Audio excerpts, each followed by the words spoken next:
Hey guys, I'm Tim with Original Strength, and this week I just wanted to encourage you to spend some time on the floor discovering where you can move. If you show up regularly and challenge yourself and just look for ways you can move or where you can move and where you cannot move, you eventually discover freedom in your movements. And if you discover that movement's a challenge, the more you show up to move, the more you discover that, well, those challenges become smaller and smaller because you're just showing up and you're constantly knocking on the door of that challenge.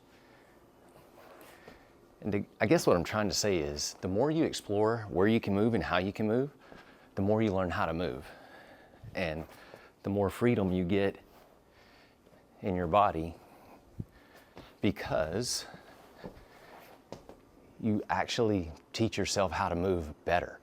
And if something's hard and challenging, the more you try that hard and challenging thing, the easier it gets, and then the more freedom you have, right? So it's just like strength training. If you want better mobility, you want to challenge your mobility.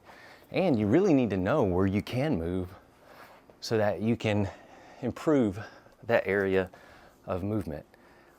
And we're all different, so we all have different limb lengths, different femurs, different torsos.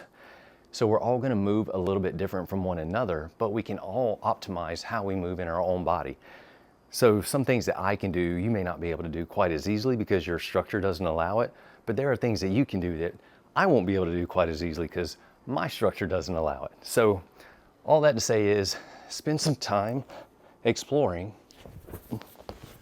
where you can move, because that is the way that you'll learn how to move, and then that is the way that you'll gain mobility and keep mobility. All right, that's our tip for this week. I'm Tim with Original Strength. All right, see you next time.